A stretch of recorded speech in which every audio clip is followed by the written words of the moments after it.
Hey everyone, my name is Yarrow and you're listening to the DIY Small Business Podcast. Really glad you're here and as always very excited to share another interview. I'm really getting into interviewing other people now. As you know, this podcast was initially more solo episodes and that tends to be just kind of the thing. I don't know, it's the same for my other podcast, Daydream Rose, as well, where in the beginning I tend to just kind of speak to myself and then I become more courageous in inviting other people. So I'm really glad Joe Casey said yes. We talked for this interview about how she became an accidental business coach and what our businesses would be like as plants and animals. That was really funny. And we also talked about all the things that just feel exciting and challenging and wild right now. And I always feel like, oh God, it just feels so good to talk to other people and see what they're doing and how they're doing things and just to feel a little bit less lonely in this whole exploration. Jo also told us that she found a way to make peace with marketing, which really made me feel warm and fuzzy inside. That's a good way of kind of reframing it. And yeah, it's just very complex. It can easily feel icky, and it's nice to see that we're finding and exploring ways to share that are more authentic and honest and transparent. And then finally, we also talked about how we're building businesses that support our mental health and leave space for flexibility, and how that's so often the reason that people start a business to begin with, which I think we're not talking about often enough. But yeah, so thank you for listening. Really would love to hear what you think. So feel free to send us an email or comment on the blog. A small announcement from me. The DIY business community is really coming together beautifully. We had a couple of workshops already, our first group coaching call. Today I'm running late in the afternoon a workshop on quarterly business planning. So that's kind of meant to give us a chance to take a bit of a bird's eye view on our businesses rather than just being in the day-to-day things all the time, and to really think about what our values are and how they're underpinning our decisions and our work. That's exciting, and then I'm continuously creating more content for the course part as well. If you haven't heard about it yet, the DIY business community is a monthly membership that has a very extensive video course at its core, but it's also very interactive, and over on Mighty Networks it costs $22 and you can check it out by using the 7-day free trial. All that is linked in the show notes, and if you have any questions, you're obviously super welcome to message me as well. Thank you so much for listening and enjoy me chatting to the wonderful Jo. Bye! Hi everyone, I am pleased to say this is another episode that begins with giggles. I'm speaking to the really wonderful, cool and insightful Jo Casey today. And we were just talking about the distance to space and the differences of connectivity on Zoom calls. So that was interesting, but I think we'll also talk about cool business stuff a little bit today. So Jo is running a podcast called the Meaningful Business Podcast, which was recommended to me several times. And when I first started listening, I was really surprised that it had apparently taken me so long to come across it, because it really feels exciting to tune in, and it reflects so many of the things that I think about and care about and try to explore. And so I'm also in Jo's newsletter, and I really appreciate her approach around marketing and honesty and just the kind of like exploratory openness of seeing what business building can be like and how it can feel good. And sometimes there's unsureness or just a lot of questions, but it's just so nice to share space with other people in exploring them together and just kind of mirroring back to each other that we're asking these questions because they are really important, even if we don't have perfect answers to them all the time. So Jo, hey, thank you so much for being here. Thank you so much for having me. I adore you anyway, so I would be talking to you anyway. But no, it's really lovely to be here, and we started with giggles. Let's continue. That's good, isn't it? Yeah. So I wonder if we can start by telling us telling us where you are in the world right now and what nature is like around you. I mean, well, I will say one thing about the other kind of nature in the form of books books behind you, which are fully color coordinated. And I'm just saying that because people can't see, and it's pretty great. So. Oh, thank you. Well, I am in Greater Manchester, but I am so lucky because it takes me about 7 minutes to get to the river from my house. And so even though I'm in a pretty urban built up area, I get to spend time with trees and by water pretty much every single day. And that is lovely.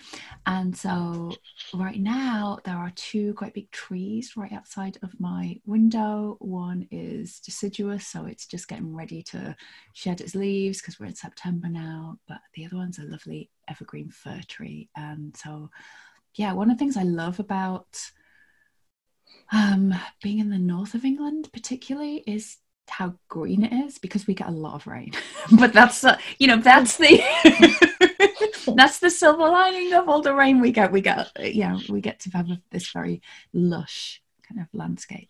Tell me about it. Yes. I really love that too.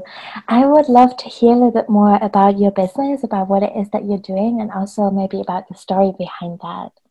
Sure. So I am an accidental business coach, and I say accidental because I started off as a life coach, even though I really don't jive that well with the term life coach. But so I struggled for the longest time just myself when I was a life coach helping people around resiliency about all the things that I quote unquote should be doing. Like I should be marketing myself and I should look really polished and professional all of the time. And I should be on social media all of the time. And I should be building a list and I should be selling them using certain psychological techniques, which will convince them to, and already, even just thinking about it, I'm getting tense. And it just seemed, first of all, the antithesis of everything that I wanted to do in the world with these tools and these skills that I have around coaching.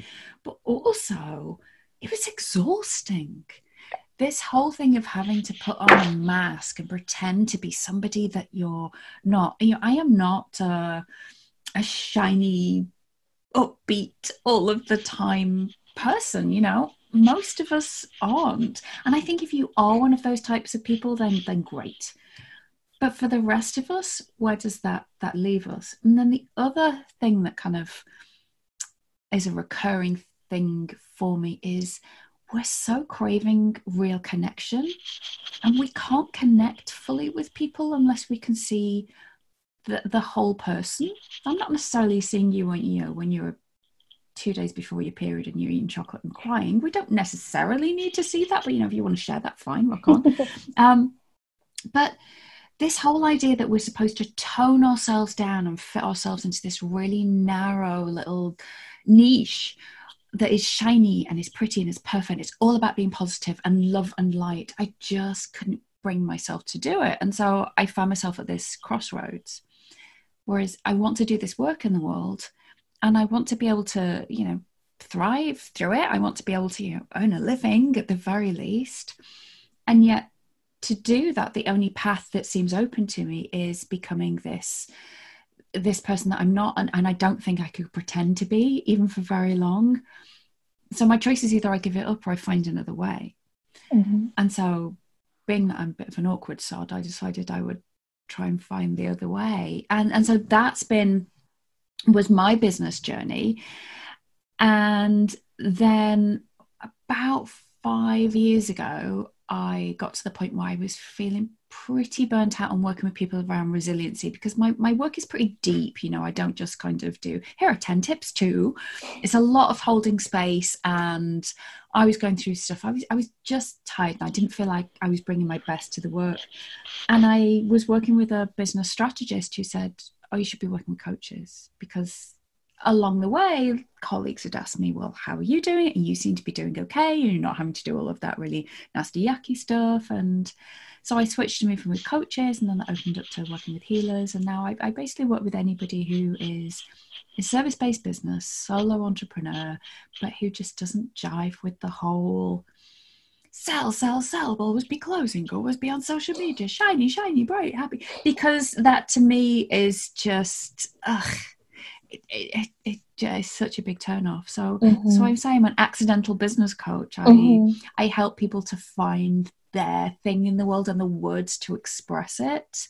I'm pretty lucky in that part of my background is I did copywriting within education for quite a long time, so I'm good at kind of finding the turns of phrase and ways of explaining things that maybe it's a struggle too if it's your own business because you're so close to it.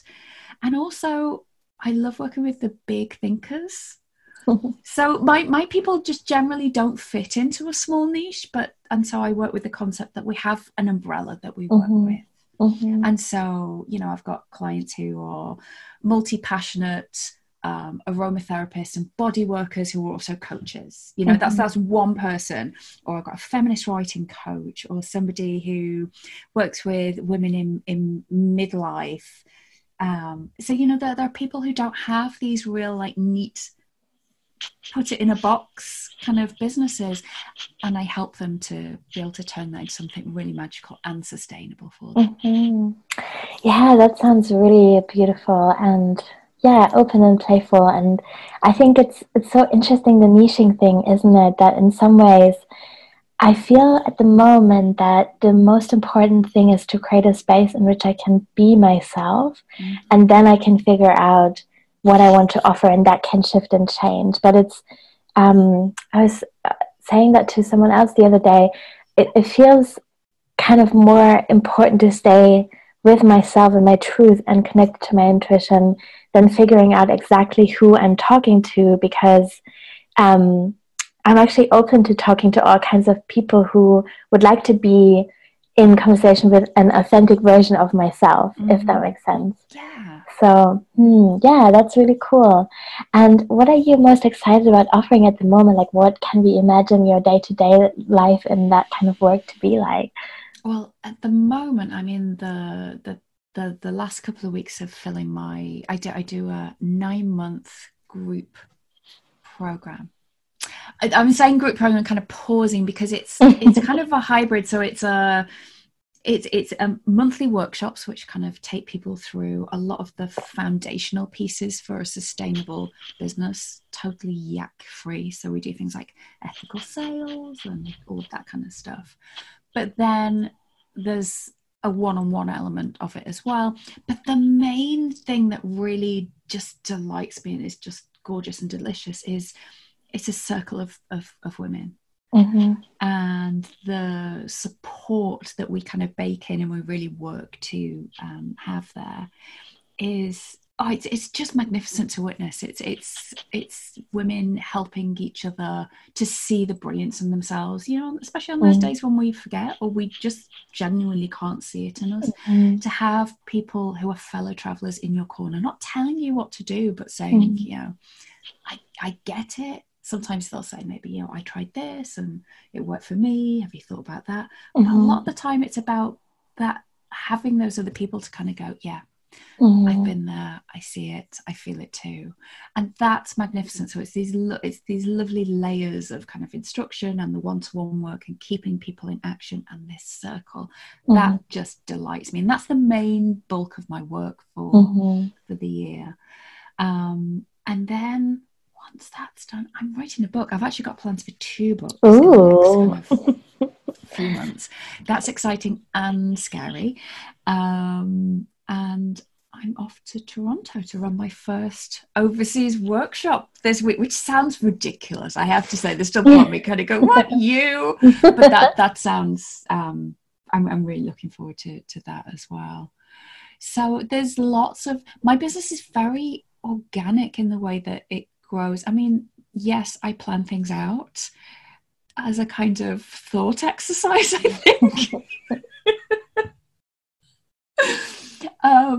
But then I love having kind of space and openness to play and get creative, and also to see what people want from me and need from me. And the really nice thing about the way that I have my business structured is that the bulk of my time and the bulk of my income comes from the 9-month program. It means it frees me up for having to be on that kind of, I'm constantly selling kind of hustle, which, you know, isn't good for a lot of us. And I found it incredibly stressful being in that kind of, I constantly have to be launching something. So it works for me just having a combination of security and open playfulness. Yeah, that sounds really beautiful. And I also love the slowness of the program, or I'm sure that it's not feeling slow as you're in it, but giving it 9 months is what I mean to say. That feels really nice, because I feel like we're so saturated with these like 12-week courses that you pretty much do on your own, where you're kind of sold this idea of huge transformation that you're kind of having to work out entirely by yourself by watching videos in this really kind of super fast-paced container. So I think, yeah, there's a real need and an openness for longer term programs, and the commitment to a small group of people and that kind of togetherness is, I think, so important. Also because when we don't have that, and it's not lying around on the street, is something, I think beautiful community is something that we have to intentionally create. Yes. But when we don't have it, it can really feel so tempting to seek like a false sense of belonging in spaces like Instagram. And I don't want to shame Instagram. I have really met amazing people on there, and I don't regret my time on there at all. But I did notice that sometimes when I didn't have those really more intimate spaces of really being seen and being in conversation and being able to talk about what's difficult and what's beautiful and what could be a solution, the more I was then scrolling through my feed looking for that kind of thing and kind of filling that hole in a way. And that always brought up comparison to me, or this feeling of like not having grown enough yet, or not being far along in my journey. And I feel that this is then those kinds of kind of deeper dive, smaller community programs are really just the antidote to this, or like the medicine, or however you want to call it. Yeah. Is it called an antidote? I'm not, English is not. Yes. Yeah. Sometimes I'm having my little second language moment. You see, it's my first language and I still have to think about it. I'm like, no, I think you're right. And we can have, like you say, this almost like this false sense, or this faux idea of community in online spaces, and the online world is amazing. I too have made phenomenal connections and friendships even, but if they're just kept to social media, if they're just kept to Instagram or a Facebook group, then there's always a limit to how deep that connection can be. I also think that we have this culture which is so kind of instant, and this idea that it isn't instant and it isn't easy, and if it doesn't feel wonderful all of the time, then there's something wrong. And it kind of adds an extra layer onto the challenge of just being human in the world, because being human in the world is, it's not the easiest task. And then you add this thing of, oh, you're doing it wrong. However you're doing it wrong. It's not happening fast enough. It's not happening pretty enough. It's not happening, happy enough. It's like airbrushing our lives. That's what social media does. It just strips things down to very minimal dimensions, and we lose nuance, and we lose the sense of reality of how long something takes, and how challenging and how joyful it can be. The word, I know lots of people choose their word of the year. I'm a bit rebellious, and so I'm not choosing one in January, but I think over the past couple of months I found my word of the season or the time, and it's nourish. And I want our online or our business experiences to be nourishing instead of hustle. Because we have this idea that we need to be hustling all of the time. And for a lot of us, I actually think for most of us, that's not healthy. It's not good, this idea of hustle, and you have to maybe working all the hours, because where do you find time for wondering, or for deep conversation, or for just thinking about stuff, or getting your washing done? It's those day-to-day stuff. And I really dislike this idea of this fast, instant business that we're meant to have. We're meant to be hitting six figures in our first year. And the reality is that for the vast majority of people, that's not going to happen. It's just not going to happen for several years, if that's even what you want. Yeah. Who came up with this arbitrary figure?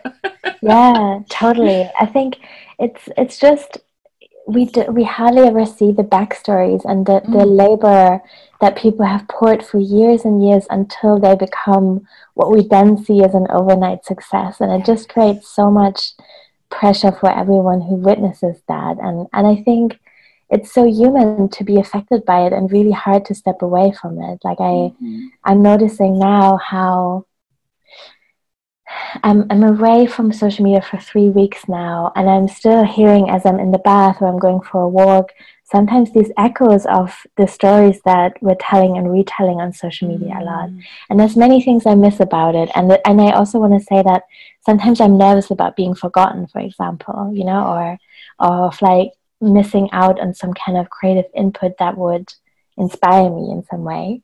But in other ways, I also feel like really this realization that there was such a fast pace in that way of being and producing content, and very little space to acknowledge that actually sometimes things are very hard and awkward and difficult. And I think what really makes me sad is that where was I going with this?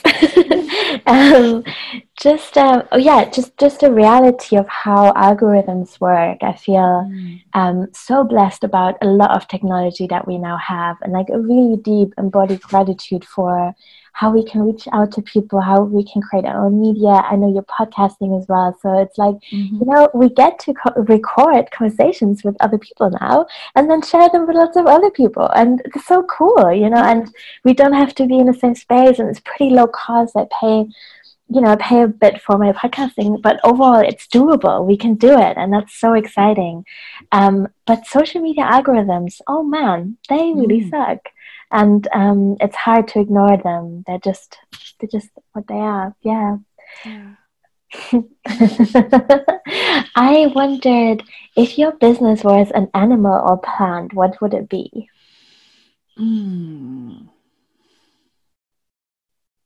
Now I'm immediately thinking what my coach would probably say.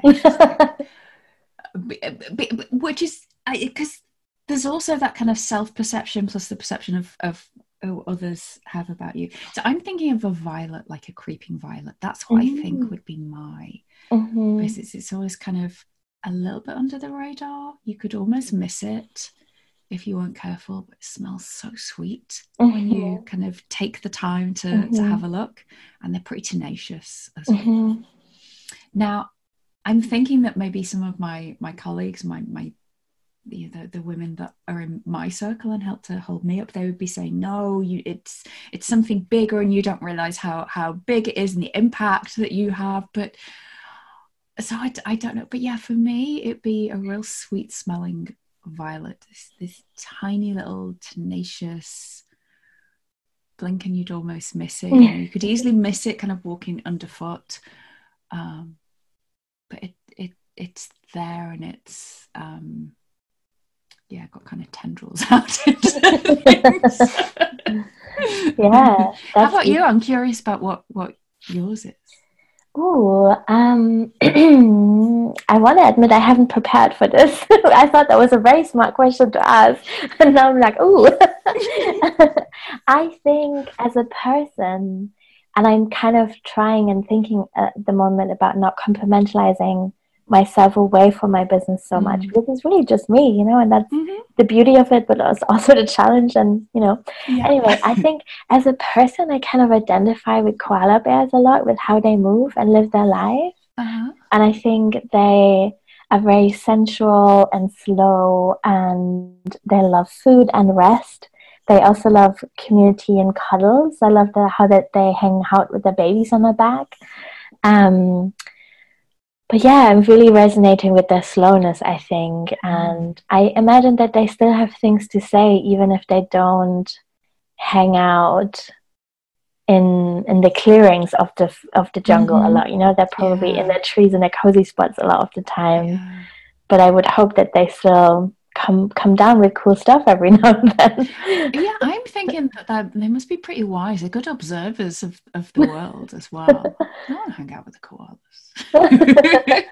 And as a plant, maybe a dandelion. I feel like I've made so much stuff work in the first few years of my business. I started really quite deep in debt and just made it work in different environments. I'm fascinated and just impressed by how dandelion can, really go through concrete and sometimes, and how they spread and how they're very, I think maybe what I see myself reflected in is like this, like they have a beautiful flower, but it's pretty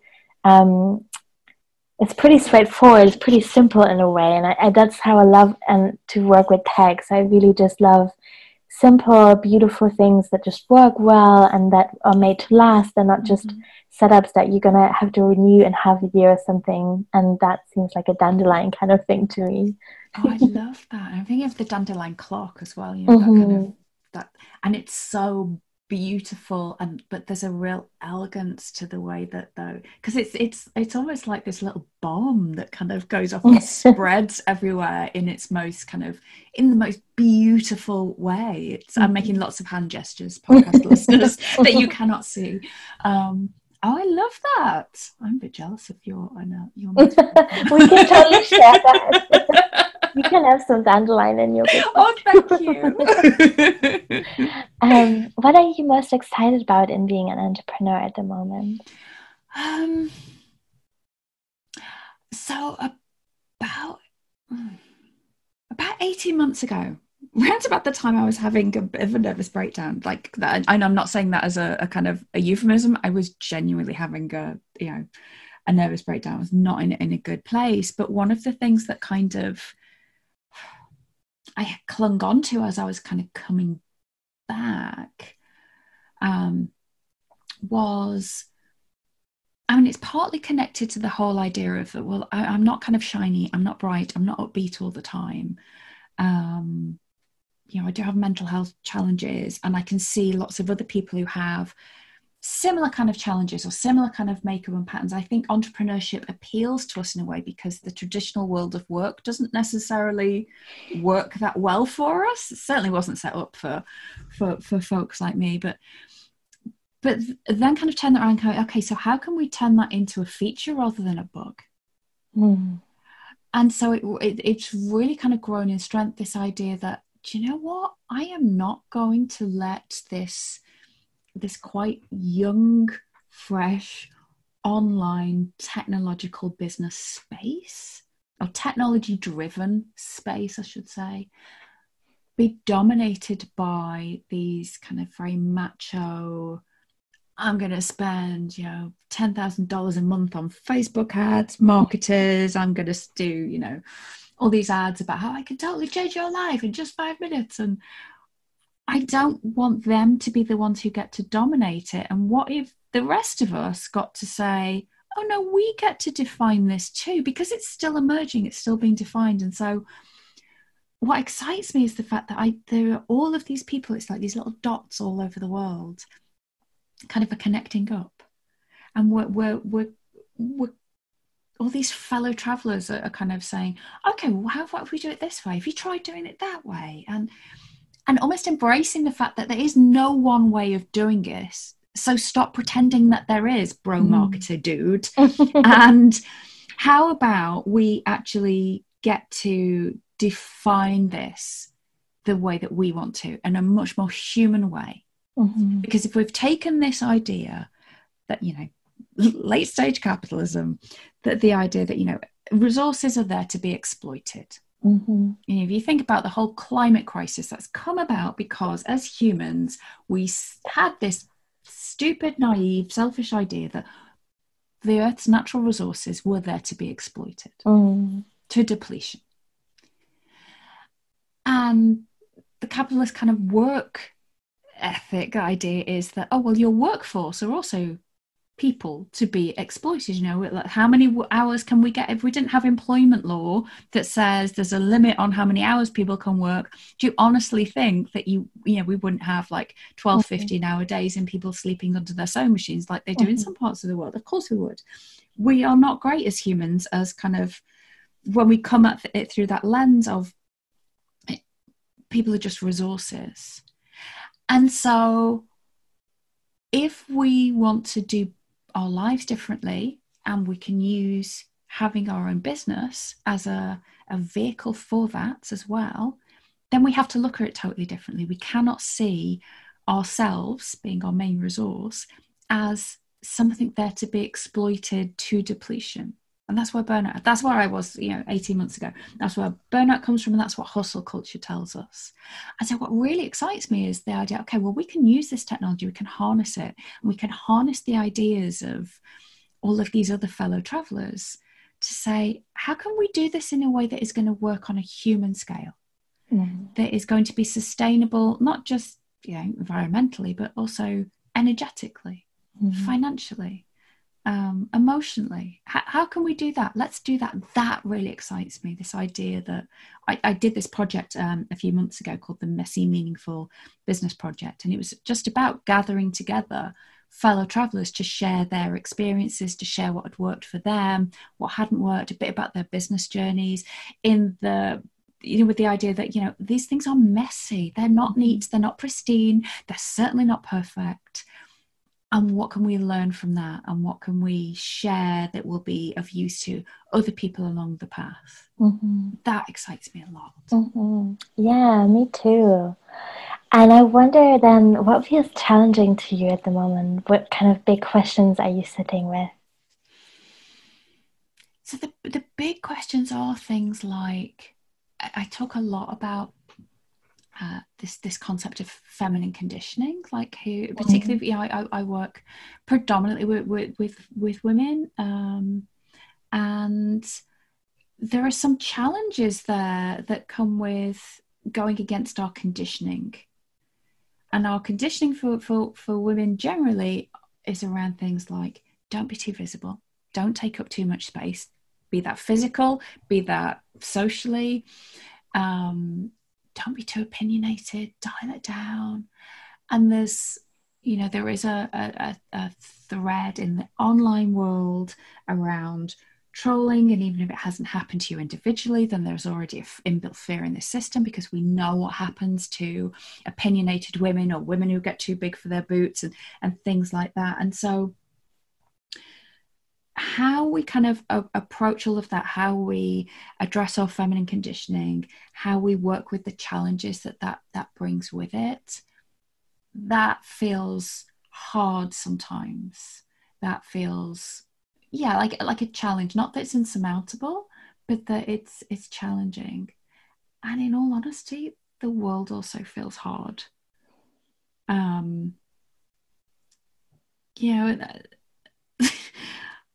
You and I both live in the United Kingdom.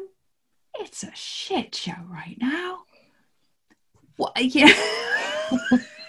So as we record this in September, we have no idea what's happening with Brexit. We know that we have an incredibly right-wing, mendacious government who are in control of something. I don't know quite what it is.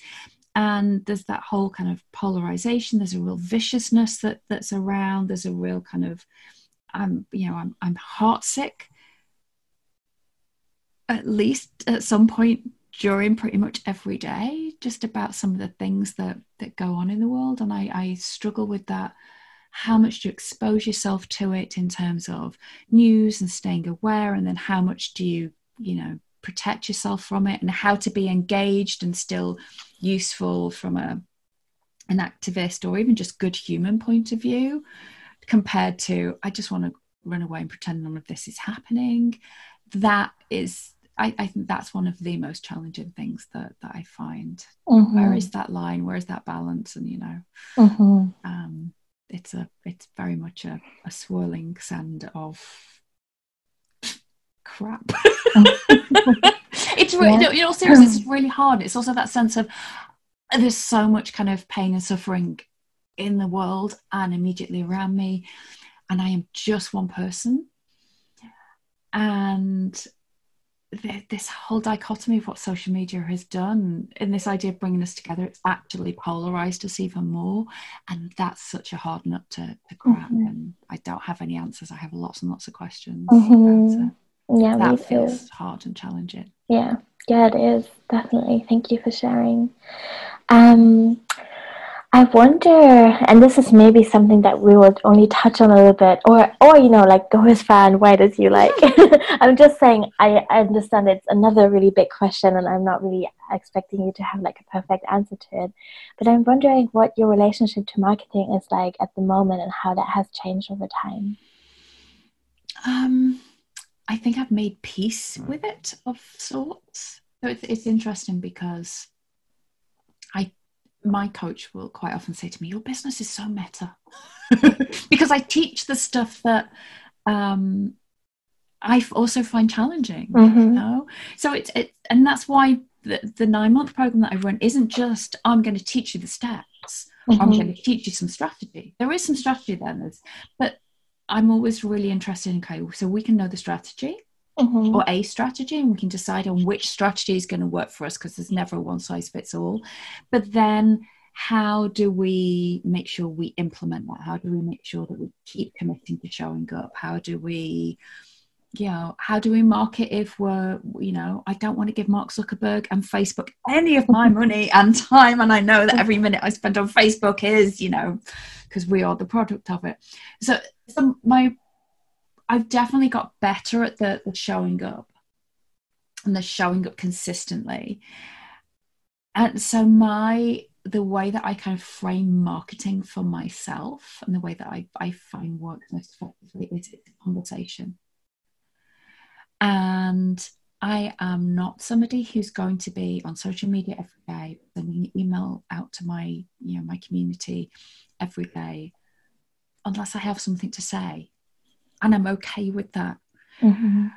That being said, there are also times when fear, or that imposter complex, or the little needly voice in my head says, oh, you've got nothing to say. No one wants to listen to you.